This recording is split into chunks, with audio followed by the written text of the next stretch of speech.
Ndugu mpenzi mtazamaji na mfuatiliaji wa Uba Kigoma. Kipindi hewani kwa sasa ni Uba Sport, kipindi ambacho kinakupa wasaa wa kupata habari za kimichezo kutoka hapa Uba Kigoma. Na leo utakuwa nami Mdachi Omari ambaye atakuwa nikikuongezea gurudumu hili. Bila kusahau tutakuwa na Leopard John ambaye atakupitisha katika takwimu za kimichezo. Na leo tutakwenda kuizungumzia timu ya taifa ya Tanzania ambayo inajiandaa kuelekea kwenye michuano ya mataifa bingwa barani Afrika, michuano ya AFCON ambayo itafanyika pale nchini Morocco. Kikosi cha wachezaji 28 ambacho kimeweza kuchambuliwa baada ya kikosi cha kwanza ambacho kiliweza kutolewa, waliosalia ni wachezaji 28 ambao watakwenda kuiwakilisha nchi katika michuano hiyo. Mwalimu Miguel Gamondi inakwenda kuwa michuano yake mikubwa, hasa kutoka kwenye ngazi ya klabu. Amekuwa akifundisha kwenye ngazi ya klabu, amefundisha Dar es Salaam Young Africans na msimu huu yupo na Singida Black Star. Lakini amepewa wazifa ama nafasi ya kwenda kufundisha timu ya taifa Tanzania kwa michuano mikubwa kama hii. Nafasi yake ya kwenda kufanya vizuri tukianza kabla ya kukichambua kikosi. Kwanza moja kwa moja Miguel Angel Gamondi ni miongoni mwa makocha bora kwa wakati huu barani Afrika, kwa kile ambacho amekifanya tangia akiwa na klabu ya Young Africans kama kocha mkuu. Amekuwa na mwendelezo mzuri kweli kweli, akaifikisha hatua ya robo finali ya michuano ya ligi ya mabingwa barani Afrika. Kwa hiyo unakuja kutizama on CV yake kwa sehemu moja ama nyingine, kuna kitu ambacho kimeweza kuongezeka, lakini unarejelea tena kwenye aina ya ama CV yake Gamondi, Tanzania inakwenda kuwa timu yake ya kwanza kuweza kuifundisha kwa sehemu. Kwa hiyo unakuja kuangalia ni kama vile changamoto mpya anakwenda kuipata katika timu ya taifa, hasa akianzia na timu ya taifa ya Tanzania. Kwa hiyo ni mwalimu ambaye michuano ya AFCON itakwenda kuwa sehemu yake pia ya kujiuza ama kujitengeneza zaidi katika wigi wa kimataifa, ukatilia mbali huku kwenye upande wa klabu ambapo ameshaonesha kwa sehemu kwamba yeye ni bora kiasi gani. Naam, katika kikosi ambacho amekiita, ambacho wamesalia wachezaji 28. Tukianza katika eneo la goalkeeping, kuna magolikipa watatu. Zubel Foba kutoka Azam FC, Yakubu Sulemani kutoka Simba, lakini pia kuna Hussein Masalanga kutoka Singida Black Star. Tukianza kuzungumza kwa kiwango cha mmoja hivi karibuni, tukianza na Yakubu Sulemani ambaye amekuwa na makosa mengi. Nafasi yake katika kikosi hichi, ambaye alikuwa anatarajiwa kama kuwa goalkeeper namba 1. Je, nafasi yake bado unaiona ile kama alichokifanya kwa michuano ya CHAN?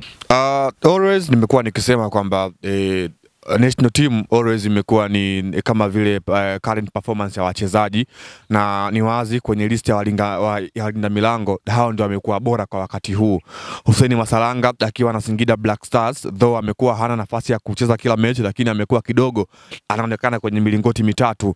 And then kwa kijana mdogo Zuberi Masoud Foba, tunafahamu ubora wake ambao amekuwa nao kwenye kikosi cha Azam FC, sio tu kwenye ligi kuu Tanzania bara bali hata pia kwenye michuano ya kombe la shirikisho barani Afrika ambayo Azam FC amekuwa anashiriki. Amekuwa na consistency bora kweli kweli, hata ukiangalia mchezo uliopita wa ligi kuu dhidi ya Simba alikuwa ni sehemu ya wachezaji ambao binafsi ile mechi waliweza kuamua. Kwa hiyo ni mchezaji ambaye ameshadhihirisha ubora wake kwa sehemu moja ama nyingine. The same kwa Yakubu Suleiman, mlinda mlango wa zamani wa Tanzania ambaye sasa hivi yupo kwenye kikosi cha Simba. Of course kwa wakati huu tunasema kwamba yeye ndiye ambaye amepewa jukumu la kuwa kama goalkeeper nambari 1 wa timu taifa ya Tanzania, kutokana na kile ambacho kimekuwa kama vile kuaminiwa kwenye kikosi cha timu ya taifa Tanzania, lakini pia Simba kwa wakati huu mara baada ya kupata injury kwa mlinda mlango wa Simba raia wagine, na mzungumzia Musa Pimpin Kamara. Kwa hiyo of course ni wazi magolikipa ambao tuko nao kwa sehemu wamekuwa wana mwendelezo mzuri. Hila hofu yangu ipo kwenye ile experience yao ambao wamekuwa wako nayo.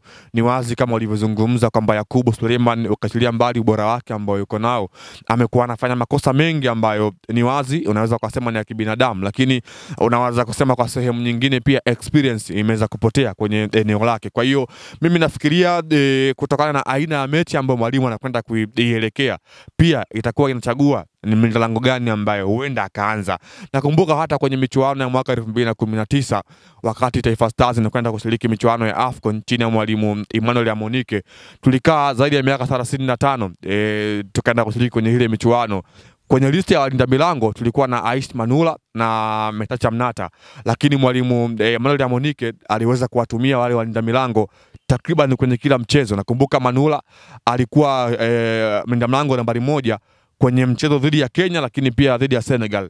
Wakati huo mchezo wa mwisho dhidi ya Algeria, golini alikuwepo Metacha Mnata tukafungwa 3-0. Kwa hiyo unakuja kuangalia mara nyingi eneo la goalkeeping walimu wamekuwa wanaangalia aina ya mechi ambayo wanaielekea, na the way ambavyo kundi lilivyo, unaona ni wazi kabisa kuna baadhi ya walinda milango kutokana na timu ambazo tupo nazo kwenye kundi moja, mwalimu lazima aenende kutokana na timu ambayo wanakwenda kucheza nayo.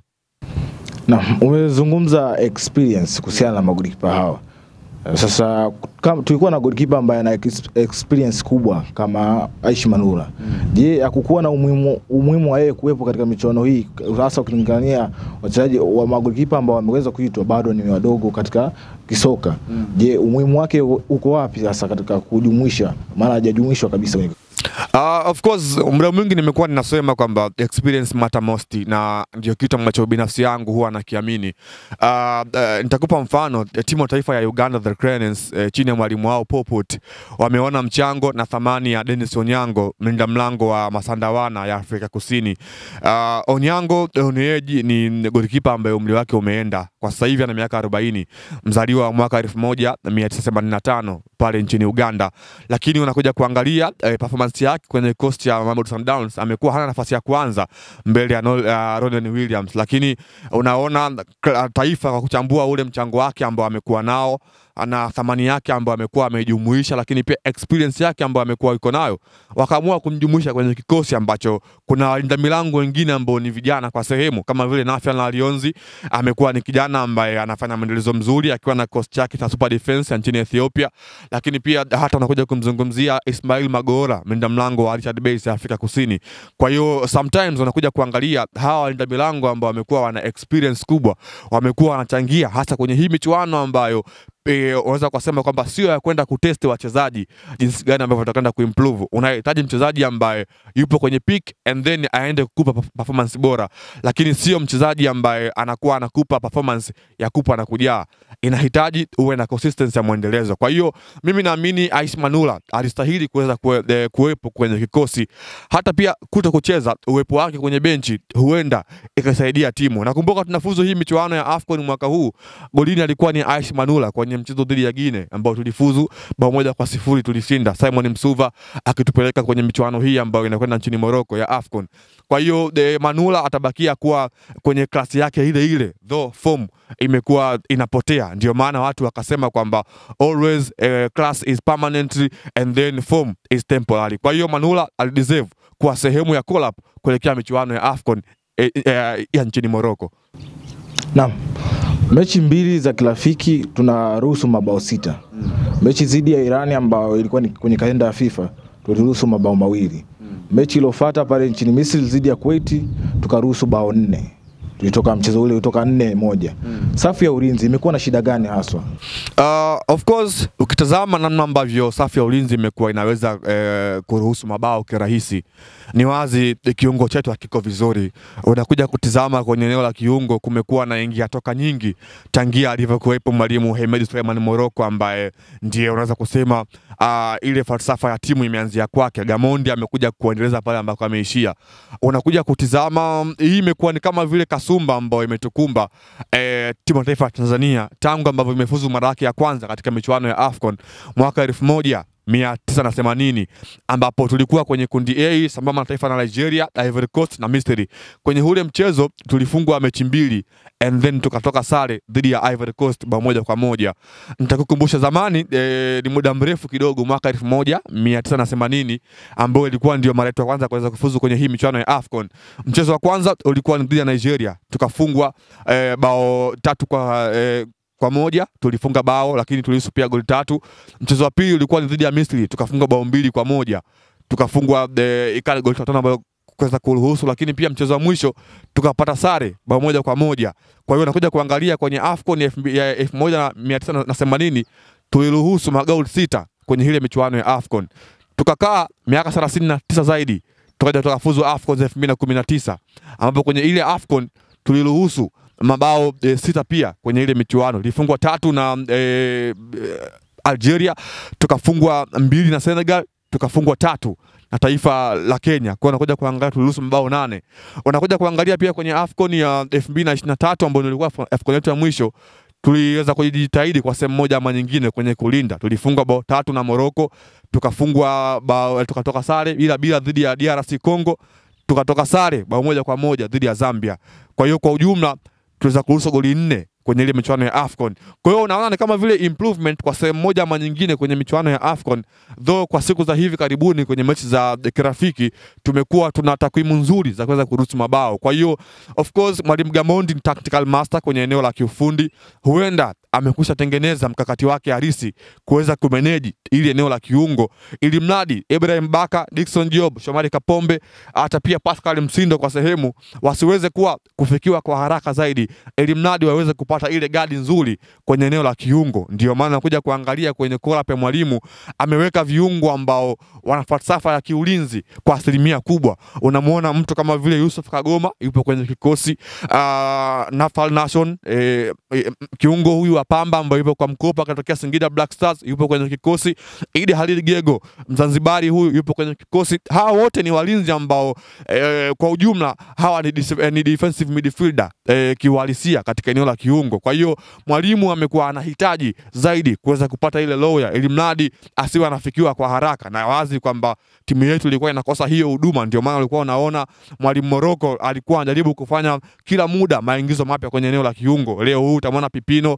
kesho utamuona mtu kama vile anaingiza tena pale kwenye kikosi Kagoma, lakini pia Himidi Mao Mkami mara kadhaa amekuwa hapo pale. Kwa hiyo mwalimu ameona kwamba eneo ambalo limekuwa na mapungufu makubwa ni kwenye eneo la kiungo. Licha ya kuwa na viungo wengi, lakini wamekuwa hawa improve na mwalimu amekuwa anahitaji. Kwa hiyo naamini Gamondi huenda akawa fundi kwenye eneo hili na kuweza kutusave kuelekea michuano ya AFCON 2025. Tunakwenda kwenye michuano ambayo inahitaji kila nafasi unayoipata uitumie. Kila unachokipata uwanjani uweze kukitumia.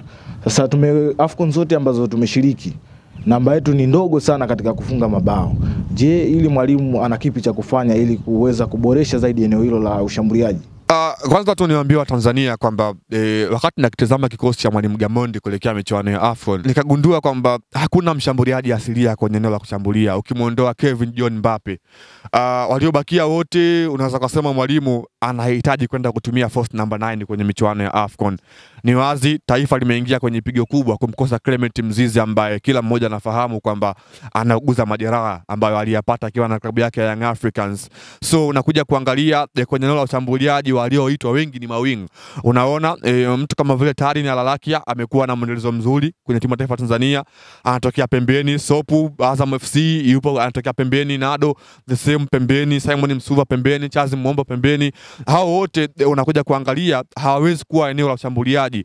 Kidogo mtu ambaye unaweza kusema anaweza akacheza kwenye eneo la ushambulia, anaweza kawa Kip Dennis Prosper ambaye naye pia ni ya kuibia kwa sehemu, lakini pia Samata Mbwana mara nyingi mwalimu amekuwa anamhusudu kuweza kutokea pembeni katika mchezo kadhaa, lakini pia kuwa kama vile mshambuliaji wa nyuma mara baada ya mshambuliaji wa mbele. Kwa hiyo taifa limeingia kwenye michuano ya AFCON likiwa halina washambuliaji asilia haswa kama ambavyo tumekuwa tukishuhudia mara kadhaa. Tukiingia kwenye hii michuano tuko tuna washambuliaji ambao kwa sehemu wamekuwa na washambuliaji asilia. Kwa hiyo huenda pia tukaendelea pale ambako tumeishia kuswago kwenye kufunga.